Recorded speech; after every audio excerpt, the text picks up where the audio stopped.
தன்னை பாஜகவிற்கு அழைத்த அக்கட்சியின் மாநில தலைவர் அண்ணாமலைக்கு திமுக எம்பி கனிமொழி பதிலடி கொடுத்துள்ளார். எங்க அப்பா அரசியல் இல்லைண்ணா, எங்க அப்பா பேர் குப்புசாமிங்கண்ணா, விவசாயம் பண்றாரு.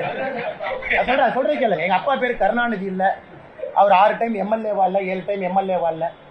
எங்க அப்பா தோட்டத்துல ஆடு மாடு மேய்ச்சி விவசாயம் பண்றாரு, ஒரு பையன் நானு. அதனால நான் ஜெயிக்கிற கொஞ்சம் நேரம் ஆகுங்க. படிப்படியா ஒரு படியா ஏறித்தான் ஜெயிக்க முடியும். எங்க அப்பா கருணாநிதியா இருந்தா நானும் ஜெயிச்சிருப்பேன். ஆனா எங்க அப்பா குப்புசாமி எனக்கு என்ன சொல்லி கொடுத்தாரு? குப்புசாமி என்ன சொல்லி கொடுத்துருக்காருன்னா, தம்பி மெதுவா போ, நியாயமா போ, நேர்மையா போ, நீ ஒரு நாள் ஜெயிப்பேன்னு தான் குப்புசாமி எனக்கு சொல்லி கொடுத்துருக்காரு.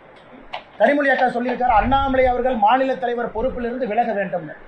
ஒருவேளை கனிமொழி அக்கா பிஜேபிக்கு வர மாதிரி இருந்தா பரிசீலனை பண்றேன்.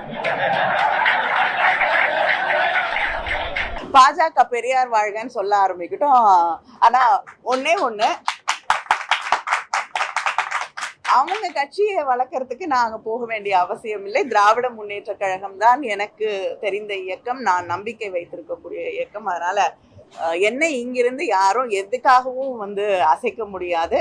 அதை தாண்டி அவங்க கட்சியை வளர்க்கறதுக்கு என்னுடைய வேலை இல்லை. செய்திகளை உள்ளது உள்ளபடி தெரிந்து கொள்ள ரெஃப்ளெக்ட் நியூஸை சப்ஸ்கிரைப் பண்ணுங்க.